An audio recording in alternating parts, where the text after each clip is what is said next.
97-year-old Abdullah Salhani is a first-generation Palestinian refugee.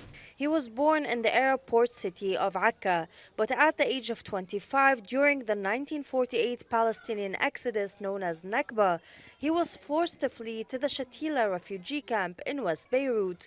طلع سنة 1948. I left Palestine in 1948.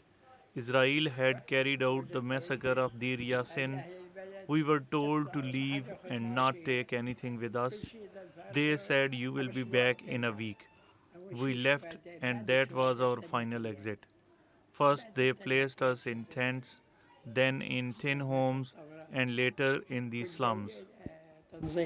Even after the passing of more than 7 decades, Salhani still yearns to return to his home in Akka.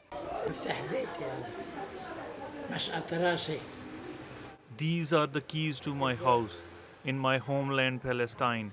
You think I would throw these away? Never.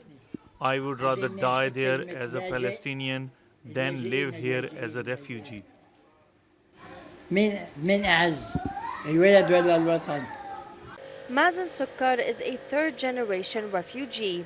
He says labor restrictions imposed on refugees have prompted Palestinians to become more creative. There are many motorcycles in the camp, but no cars. So I set up a motor wash. It doesn't make much, but we don't have a lot of options here.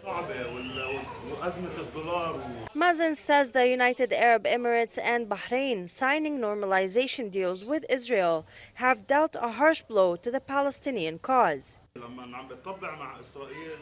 When Arab states normalize ties with Israel, they are betraying the Palestinian cause and the right of return for Palestinians. But they can betray us all they want. Sooner or later, we will return to our homeland, and if we don't, our children will. UN Palestinian Refugee Agency spokesperson Huda Samra says the socio-economic situation of Palestinian refugees in Lebanon has deteriorated since COVID-19. They don't think that they can afford to not to go out and to go for work and to mingle and to leave their homes. They cannot afford other basic things like changing regularly their face masks, hand sanitizers, etc. Samra says 24 Palestinian refugees have died of COVID-19, with around 1,000 contracting the virus. In the slums of refugee camps, social distancing, sanitizing, and quarantine are next to impossible. Ahmad Salhani knows that at his age, he is very vulnerable to the virus and will probably never see peace or return to his homeland. His hope is that his children and grandchildren will. The normalization of ties with Israel further exposes the widening cracks in Arab states' solidarity. However, refugees here insist that no peace deal in the world is going to shake their belief in their right to return home to Palestine. Altaf Ahmad, TRT World, Beirut.